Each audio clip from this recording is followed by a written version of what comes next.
Bonsoir à toutes et à tous, bienvenue dans Guinée Actualité. Lutte contre la stigmatisation et l'exclusion des enfants affectés par le VIH/SIDA, Africa Global Logistique apporte du sourire au tout petit à travers un geste composé de kits scolaires. L'idée de contribuer à leur épanouissement. D'autres partenariats stratégiques sont annoncés pour une prise en charge des personnes vulnérables. Abaka Diaby, Souleymane Kaba.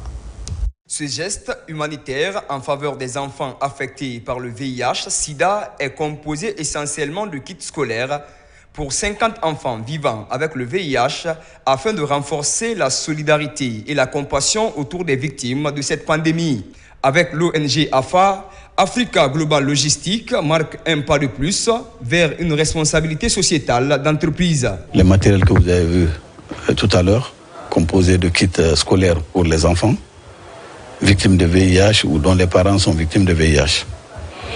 Pour nous, cette aide est en parfaite adéquation avec notre politique RSE, puisque ça crée de l'inclusion et ça permet d'aider vraiment ces enfants qui en ont besoin. Ces enfants n'ont pas besoin d'aide ponctuelle, ils ont besoin d'un accompagnement sérieux. Et AGL est cette entreprise qui accompagne sérieusement.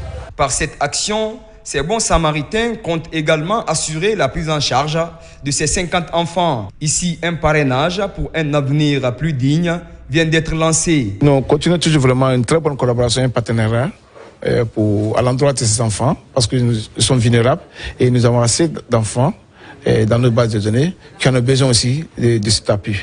Et comme c'est une première fois, ce n'est qu'une sélection que nous avons pu faire par rapport à ceux qui sont plus nécessités, pour les accompagner. Je pense que AGL va continuer vraiment à revoir aussi au niveau de sa charge sociale comment il peut accompagner les autres enfants. Grâce à ce partenariat avec Africa Global Logistique et l'ONG AFA, la riposte au VIH/SIDA se renforce davantage. Ces deux parties réalisent déjà la portée de leurs interventions pour contribuer à l'épanouissement de ces enfants affectés par le VIH/SIDA. La GCI de Guinée vient de tenir sa convention nationale de mandat 2025 et l'élection du nouveau bureau pour l'année 2026. Cette cérémonie s'est déroulée dans la salle du 28 septembre du Palais du Peuple. Le but est de servir de façon inconditionnelle les communautés, promouvoir le leadership et l'alternance démocratique au sein de cette organisation. Mikini Moussa Kamara, Ibrahima Oulin Fofana. La jeune chambre internationale JCI de Guinée a procédé au renouvellement de son bureau exécutif pour la mandature 2026. Une assemblée élective a suivi pour élire le nouveau bureau avec la présidence de l'organisation locale comme poste phare. Ensemble, nous continuerons à développer notre organisation, à renforcer notre réseau et à multiplier nos actions de transformation sociale dans toutes les régions de la Guinée. Mais au-delà de la continuité, l'heure est venue d'ouvrir un nouveau chapitre de notre histoire. La JCI Guinée doit se réinventer, se moderniser et redéfinir son image pour être encore plus proche des jeunes, plus audible dans l'espace public et plus crédible auprès de nos partenaires. Moment fort de notre calendrier institutionnel, ce que nous avons vécu ces dernières semaines va bien au-delà de la simple exécution d'un programme. Cela a été un exercice de leadership collaboratif, fait de résilience, d'adaptation, parfois d'incertitude, mais nous étions animés par une volonté commune, servir avec excellence. Permettez-moi de rappeler le sens profond et la portée stratégique de la rentrée solennelle nationale. Ce n'est pas simplement une activité ordinaire. Elle est l'acte institutionnel qui consacre officiellement l'ouverture du mandat national. C'est le moment où toutes les organisations localement s'alignent autour d'une vision partagée. Le bureau sortant énumère le bilan de son mandat. Si je devais résumer notre mandat en 3 mots, ce serait travail, résilience et impact. La Jeune Chambre internationale JCI est une ONG mondiale qui fédère les jeunes chambres de plus de 124 pays, réunissant des jeunes de 18 à 40 ans engagés pour transformer leur communauté.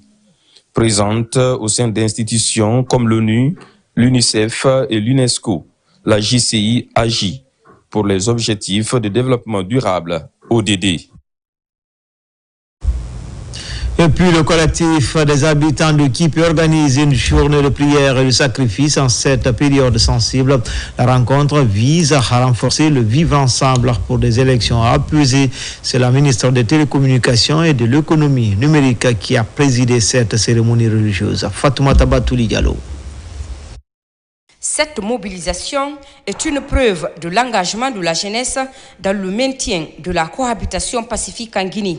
Le message est clair, accompagner le processus électoral dans le calme pour préserver les infrastructures réalisées dans le pays. Ces jeunes se réunissent autour d'un idéal commun pour sensibiliser les citoyens pour une Guinée consciente et responsable. Nous avons décidé d'organiser la lecture du Saint-Coran pour implorer Dieu et pour que sa miséricorde soit sur la Guinée, afin que cette élection tant attendue se passe dans les conditions les meilleures. On a convoqué tous les coordinateurs des jeunes des 13 communes, les présidentes des femmes, ensuite les responsables de grands bureaux, nos sages, nos grands marabouts, nos califes, de venir implorer le bon Dieu vraiment pour la paix, la quiétude pour la nation. Initié par la coordination nationale de la jeunesse de la Basse-Guinée, l'événement rassemble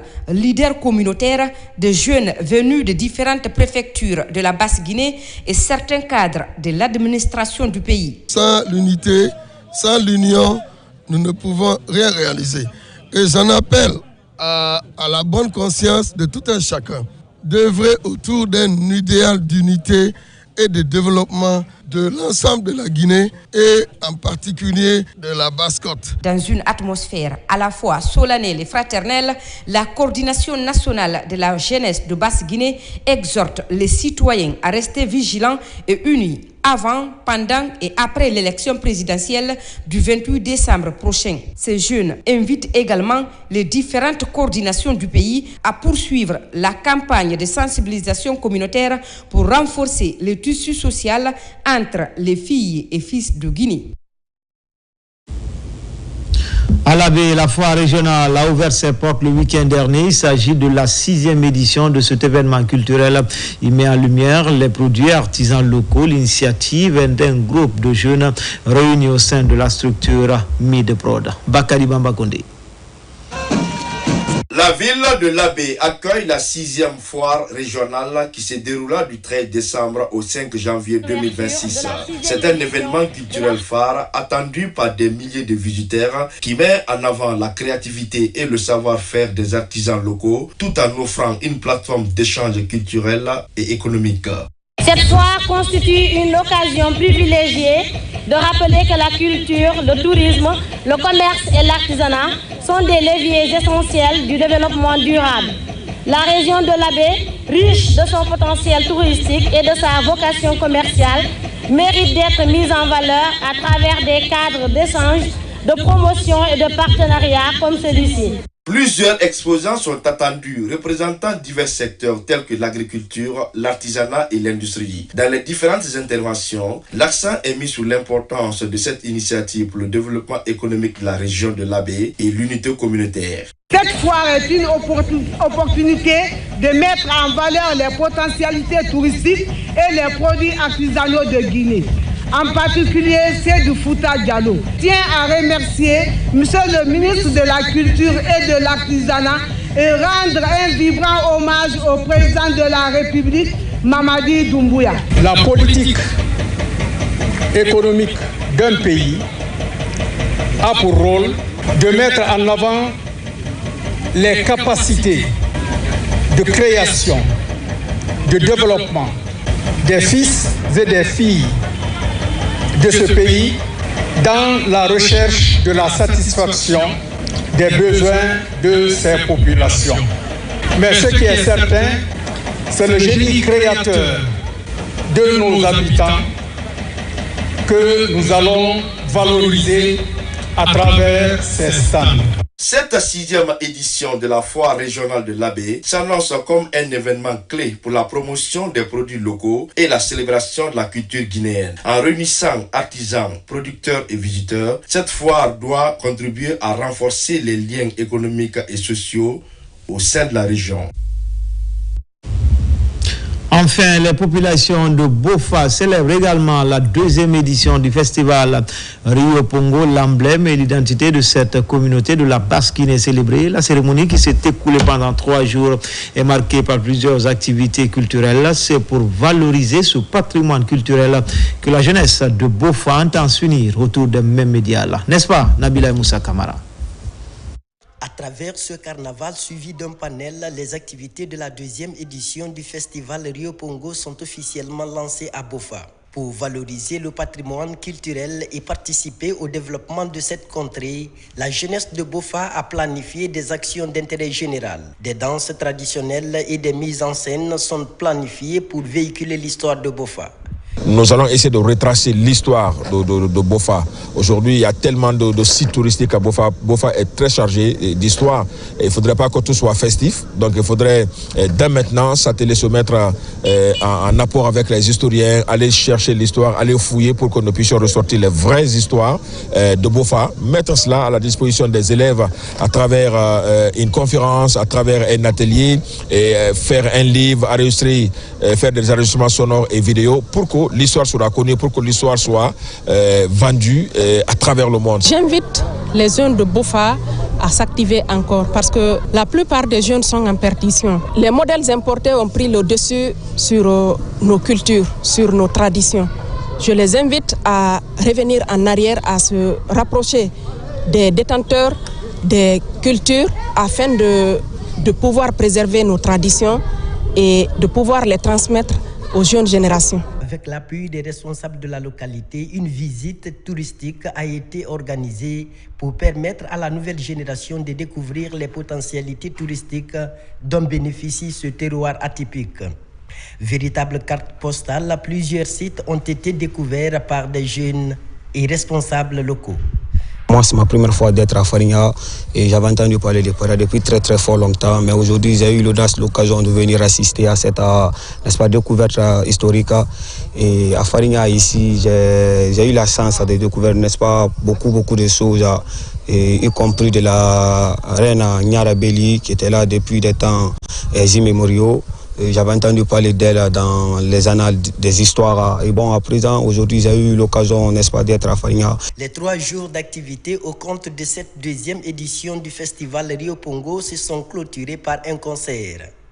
Des artistes renommés venus de la capitale Conakry et ceux de Bofa ont émerveillé le public. Par ces grandes retrouvailles, les organisateurs entendent promouvoir l'harmonie entre les résidents et ressortissants de Bofa. Il y a tellement de choses à valoriser à Bofa, donc mieux vaut tard que jamais. Si la jeunesse aujourd'hui a pris conscience que nos ancêtres nous ont laissé des choses qu'il faut valoriser, je ne fais que m'en réjouir. Nous sommes entièrement satisfaits de la réponse que les Bofaka ont donnée à cette manifestation. Ce festival, ce qu'il faut reconnaître, a tendance à être un festival itinérant. C'est vrai que les 2 premières éditions se sont tenues dans la commune urbaine de Bofa. Il n'est pas exclu que la 3e édition soit délocalisée dans une des sous-préfectures de Bofa. Vu l'engouement de ces 2 précédentes éditions, les organisateurs comptent délocaliser les prochaines activités du festival Rio Pongo dans d'autres sous-préfectures de Bofa. C'était tout pour les infos. Prochain rendez-vous avec l'actualité, c'est à 20h30. Bonne suite de programmes sur les antennes de la télévision, dont la mission est de vous servir. À tout à l'heure, Inch'Allah.